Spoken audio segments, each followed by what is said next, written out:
بسم الله الرحمن الرحيم.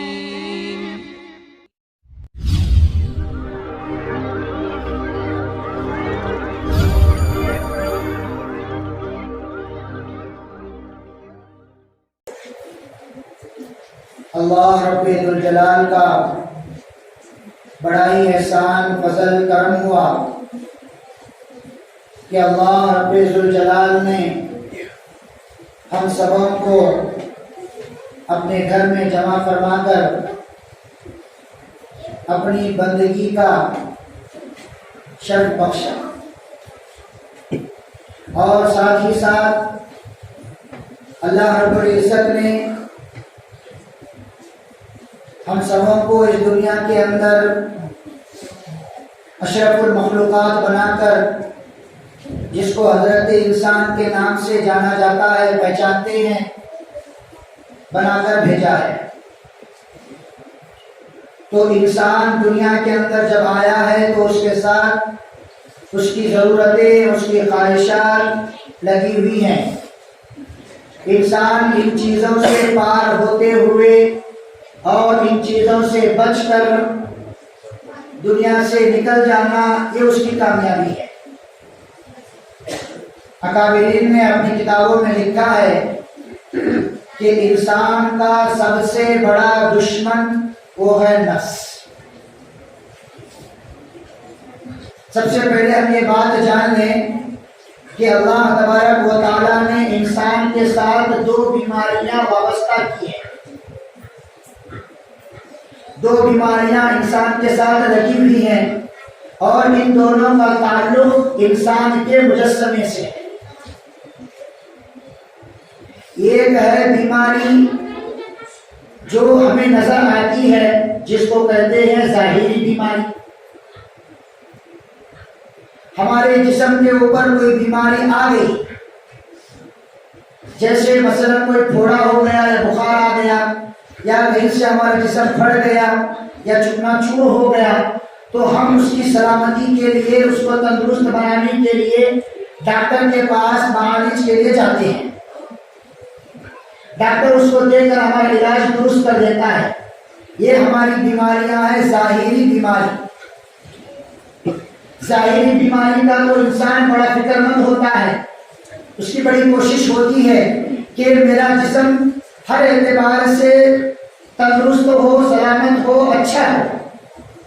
لیکن اور ایک بیماری جو انسان کے ساتھ لگی ہوئی ہے، وہ ہے دل کی بیماری، روحانی بیماری، اندرونی بیماری، جس کی وجہ سے انسان اتنا کمزور ہو جاتا ہے کہ وہ آدمی کو محسوس ہونے نہیں دیتا کہ میں بیمار ہو چکا۔ اس کو دوسرے انداز میں سمجھنے کے لیے کیوں فرمایا کہ ایک ہے شیطان، ایک ہے نفس، دونوں ہمارے دشمن ہیں۔ دونوں کیا ہے؟ ہمارے دشمن ہیں۔ شیطان کی جو محنت ہوتی ہے وہ انسان کے جسم پر ہوتی ہے،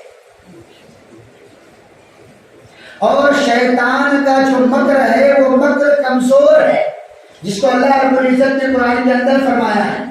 شیطان کا مکر بڑا کمزور ہوتا ہے، شیطان کا جو حربہ ہوتا ہے وہ بڑا کمزور ہوتا ہے۔ کیوں؟ اس لیے کہ شیطان کا جو حربہ ہوتا ہے وہ اس کے جسم پر ہوتا ہے۔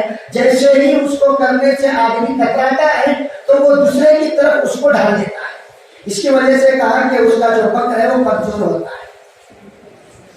اور جو نفس ہمارا جو سب سے بڑا دشمن ہے، اس کا جو مکر ہوتا ہے، اس کا جو جال ہوتا ہے وہ بڑا مضبوط ہوتا ہے، اور اس کا جال جو بنا جاتا ہے وہ مدھم بنا جاتا ہے، جس کی وجہ سے اس کا جال مضبوط ہو جاتا ہے۔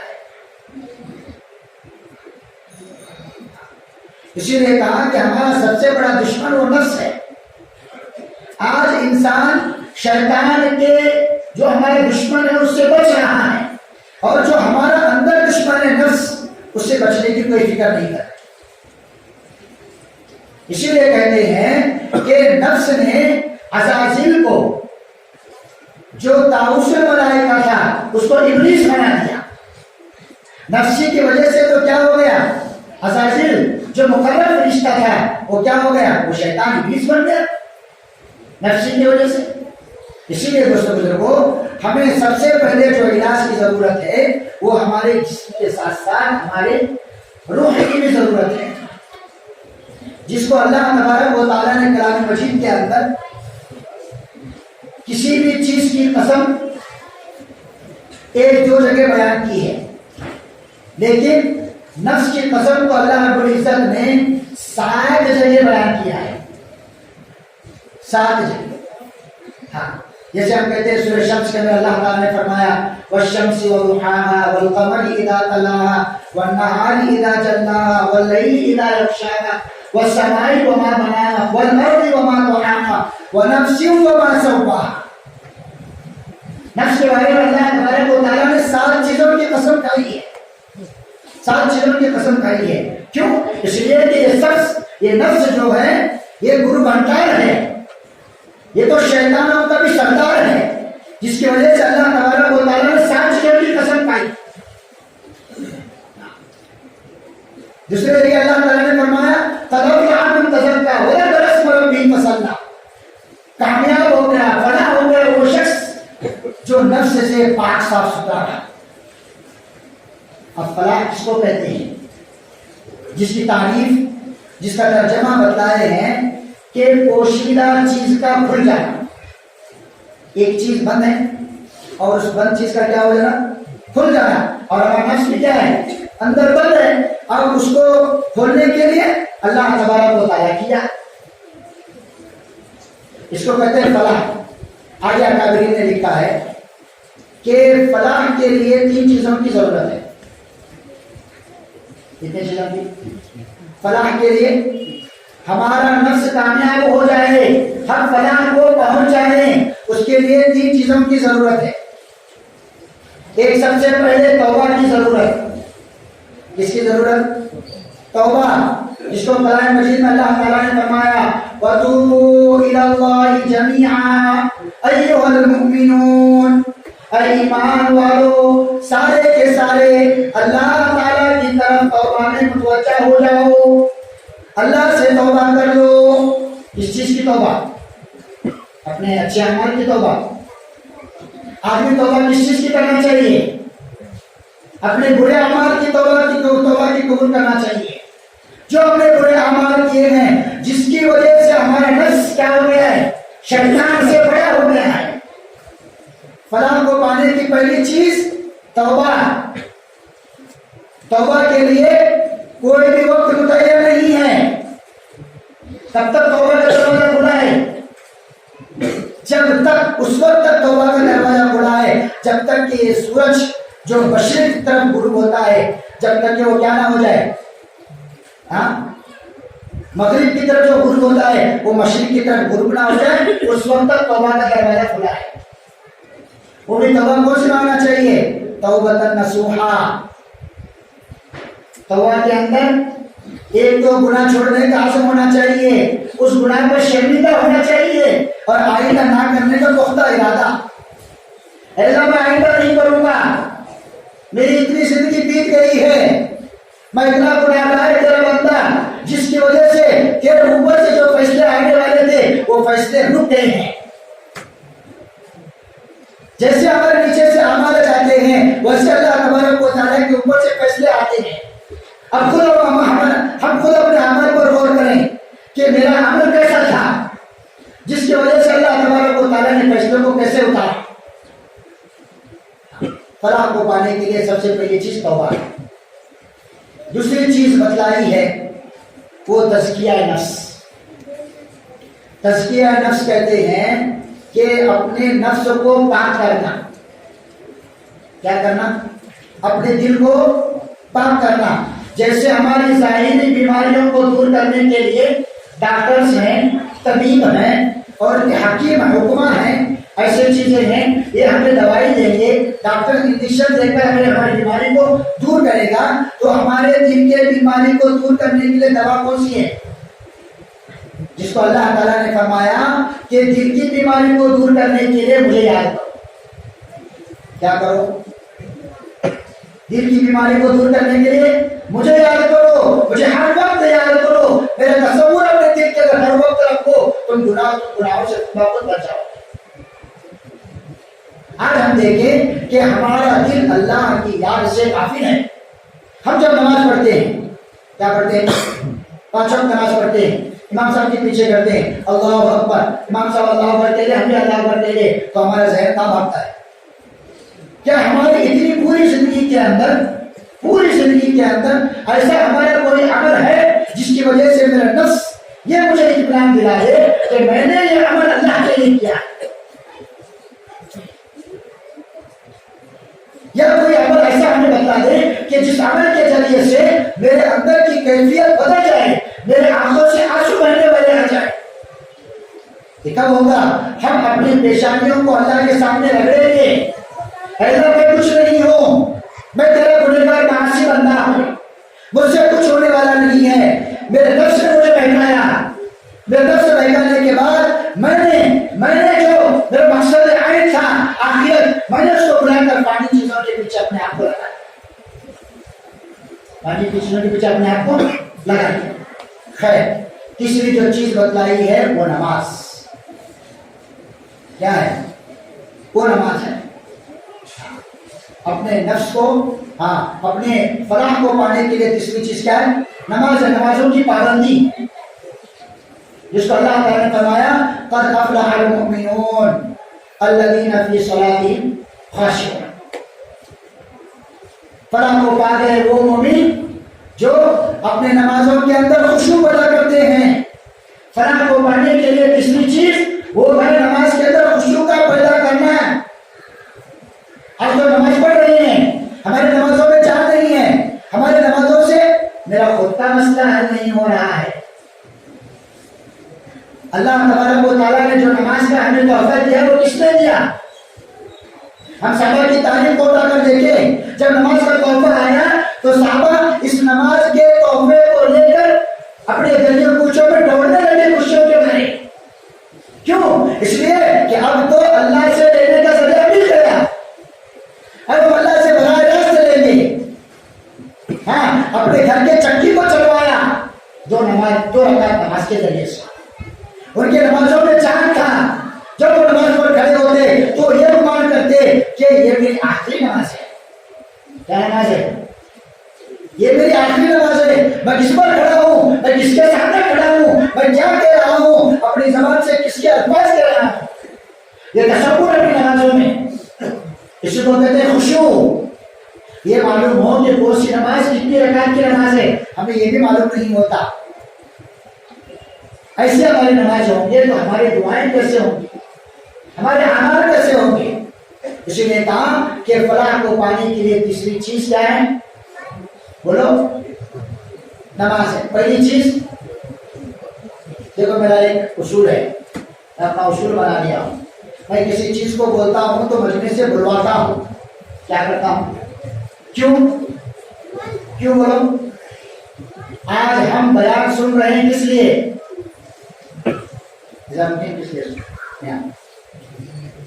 جی، کانوں کے مزے کے لیے سن رہے ہیں۔ کس کے لیے؟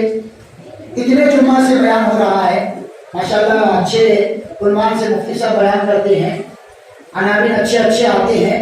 کیا کوئی عمل ہماری زندگی کے اندر آ گیا؟ ہفتے بھر کا بیان جو دیتے ہیں وہ کس لیے دیتے ہیں؟ کیوں دیتے ہیں؟ اس لیے دیتے ہیں کہ یہ پورا ہفتہ اس چیز پر میں عمل کروں، عمل کر کے اس پر میں مداومت قائم کروں۔ یہ ہے بیان کا مقصد۔ بیان کا مقصد کیا ہے؟ یہی تو ہے، ہم اپنے کانوں کے مزے کے لیے سنیں گے، اللہ تبارک و تعالیٰ ہم سے پوچھیں گے میرے بندے تو اس بڑا مسجد کے اندر میری بڑائی سن رہا تھا، میرے چیزیں سن رہا تھا، بتلا تو نے اس پر کتنا عمل کیا؟ تو بیان کے اندر سن لیا، تیرے اندر بڑھوتری ہو گئی، تیرے اندر علم کا اضافہ ہو گیا، تو علم جو جانتا ہے اس پر تجھے کتنا عمل کیا؟ یہ صرف علماء سے سوال نہیں ہوگا، آپ سامعین سے بھی سوال ہوگا۔ سامعین سننے والے اپنے جو تم بیان سنے ہو اس بیان پر تم نے کتنا عمل کیا، کتنا اپنی زندگیوں کے اندر لے کر آئے؟ اس لیے کہ کہ جب ہمیں یاد ہوگا تبھی تو ہم عمل کریں گے. فلاں کو پانے کے لیے پہلی چیز کیا بتاؤں میں؟ کون بولیں گے؟ سب بولیں گے. پہلی چیز توبہ. پہلی چیز کیا ہے؟ توبہ. توبہ سب کریں گے انشاءاللہ. اللہ کے نبی نے فرمایا التائب ذنب کمن لا ذنب لہ. توبہ کرنے والا ایسا ہے گویا کہ اس نے گناہ کیا ہی نہیں. گناہ کیا ہی نہیں. سب سے پہلی چیز کیا ہے؟ توبہ کریں گے. آج جمعے کا مبارک دن ہے. جمعے کا کیا ہے؟ مبارک دن ہے. اللہ نے ایک گھڑی اس کے اندر ایسی پوشیدہ رکھی ہے کہ اس کے اندر ایک دعا قبول ہوتی ہے. کیا ہوتی ہے وہ؟ کون سا وقت ہے؟ اللہ نے اس کو کیا رکھا ہے؟ مخفی رکھا ہے، پوشیدہ. کیوں؟ اس لیے کہ اس پورے دن کے اندر آدمی کیا کر لے؟ اس گھڑی کو تلاش کر لے. سب سے پہلی چیز کیا ہے؟ توبہ. توبہ کے الفاظ کیا ہوں گے؟ اے اللہ میری پچھلی زندگی جو تیری نافرمانیوں میں نبی کے طریقوں کو چھوڑ کر گزری ہے اس سے میں سچی پکی توبہ کرتا ہوں. سچی پکی توبہ کرتا ہوں. 2 قطرے آنسو بہا لو. 2 قطروں کی بھی اللہ کے نزدیک بڑی قدر و قیمت ہے. 2 آنسوں کے قطرے وہ بھی اللہ کی نگاہ میں بڑی قدر و قیمت ہے. اس لیے سب سے پہلی چیز کیا کریں گے؟ توبہ. دوسری چیز بتاؤ. دوسری چیز کہاں ہے؟ گرو بھنڈار. ہمارا دل، نفس. اس نفس کی کیا کریں گے؟ اصلاح کریں گے. اس نفس کو تابع بنائیں گے. نفس کو کیا کریں گے؟ نفس کو ہمارا تابع بنائیں گے. آج ہم نفس کے تابع ہو گئے ہیں. نفس کو ہمارا غلام بنائیں گے. نفس کو کیا کریں گے؟ ہمارا غلام بنائیں گے. اس کے لیے ذکر اللہ کا، قرآن کریم کی تلاوت، صبح شام کی تسبیحات کی پابندی. جب تم ان چیزوں کو کرو تو اپنے اندر ایک چیز کی کیفیت محسوس کرو گے. ہاں میں سچ میں کہہ رہا ہوں کہ تمہیں 1 ہفتہ تک ذکر کرو مسلسل. کیا کرو؟ 1 ہفتہ تک مسلسل ذکر کرو. اور اس کا بھی طریقہ ہے ذکر کرنے کا. کیسا کریں گے؟ چلتے پھرتے نہیں. ذکر کرنے ہر چیز کے آداب ہیں. جب ہمارے نفس اتنا بگڑ چکا ہے تو ہم بھی کچھ اپنے آپ کو تھکائے. مسجد کے ایک کونے میں بیٹھے یا گھر میں کہیں بیٹھے قبلہ رخ ہو کر 2 زانوں، اگر بآسانی ہوتا ہو تو 2 زانوں بیٹھے. نہیں بھائی ذرا ہمارے بیمار ہیں تو اس کے لیے کیا کریں؟ آلتی پالتی مار کر بیٹھے. ہاں جو پڑھ رہے ہیں سبحان اللہ اس پر کیا کریں؟ غور کریں. کیا ہے؟ اے اللہ تیری ذات، اے اللہ تیری ذات پاک ہے. یہ ہے ذکر. ہم کیسا کریں؟ ایسا ذکر. یہ ہمارا ذکر کیا نہیں ہو رہا ہے؟ ہمارے دل پر اثر نہیں ہو رہا ہے. ہاں ہمارا دل اثر کرنے کے لیے ذکر کا یہ طریقہ. بیٹھے سبحان اللہ، اللہ کی ذات پاک ہے، الحمدللہ تعریف اللہ کی، اللہ اکبر. یہ سب سے بڑا ہے. یہ سب سے بڑا ہے. یہ تصور 1 ہفتہ کر لو. 1 ہفتہ. پھر بعد میں مجھ سے مل کر بولو. کیا تمہارا دل کیا ہو جائے گا؟ نرم ہو جائے گا. دل کیا ہو جائے گا؟ اسی لیے اللہ نے فرمایا ان فی الجسد مضغہ، تمہارے پورے جسم کے اندر ایک گوشت کا لوتڑا اللہ نے رکھا ہے. وہ گوشت کا لوتڑا بن گیا تو پورا جسم بن گیا. پورا جسم بن گیا. وہ گوشت کا لوتڑا بگڑ گیا تو سارے بگڑ گئے. آج ہم سے حقوق ادا کیوں نہیں ہو رہے؟ بیوی کا حق ادا نہیں ہو رہا، بچوں کا حق ادا نہیں ہو رہا، بچوں کا حق ادا نہیں ہو رہا. یہ سب کے سب نفس کے بگڑنے کی وجہ سے. جب ہمارا نفس کیا ہو جائے گا؟ جب ہمارا نفس نرم ہو جائے گا ہم اللہ سے ڈرنے والے بنیں گے. خشیت ہمارے اندر آئے گی. خشیت ہمارے اندر آئے گی. جب اللہ کا ڈر ہمارے اندر آئے گا تو ہم سب کے حقوق کو ادا کرنے والے بنیں گے. سب کے حقوق کو ادا کرنے والے بنیں گے. ہے تیسری چیز کیا ہے فلاح کے پانے کے لیے؟ کیا ہے؟ نماز. اللہ کے نبی صلی اللہ علیہ وسلم کا جب آخری وقت تھا تو اللہ کے نبی صلی اللہ علیہ وسلم کی اس امت کو کیا تھی؟ بھائی بولو مجھے یاد نہیں ہے. کیا تھی بولو؟ ہاں وصیت تھی. وصیت ہدایت تھی اس امت کے لیے. کیا تھی؟ میری امت نماز کو مت چھوڑنا. میری امت نماز کو مت چھوڑنا. نماز کو مت چھوڑنا. آج ہم دیکھ لیں کہ 2 رکعت امام صاحب کے پیچھے نماز پڑھ لیے اور تیسری رکعت میں جب سلام آئے تو کہاں جائیں گے؟ کہاں جائیں گے؟ اسی لیے اپنے نمازوں کے اندر جان پیدا ہو. نمازوں کے اندر جان پیدا کرنے کے لیے طریقہ کیا ہوگا؟ طریقہ کیا ہوگا؟ اکابرین نے اس کا بھی طریقہ بتلایا ہے. 2 رکعت نفل نماز پڑھ کے اپنے نمازوں کے اندر جان پیدا کرے. ہاں اللہ سے ہٹ کر بھی کرے. کیا کرے؟ اللہ سے ہٹ کر بھی کرے. اے اللہ جب تک تو میرا مسئلہ حل نہیں کرے گا میں اس وقت تک نماز کو نہیں چھوڑوں. حل ہونے کے بعد چھوڑ دیں گے؟ حل ہونے میں چھوڑ دیں گے؟ کون سا مسئلہ ہے؟ کو بھی یاد رکھو. اے اللہ جب تک میرا خاتمہ ایمان پر نہیں ہوگا میں اس وقت تک کیا نہیں چھوڑوں گا؟ کیا نہیں چھوڑوں گا؟ نماز کو نہیں چھوڑوں. میں اس وقت تک کیا نہیں چھوڑوں گا؟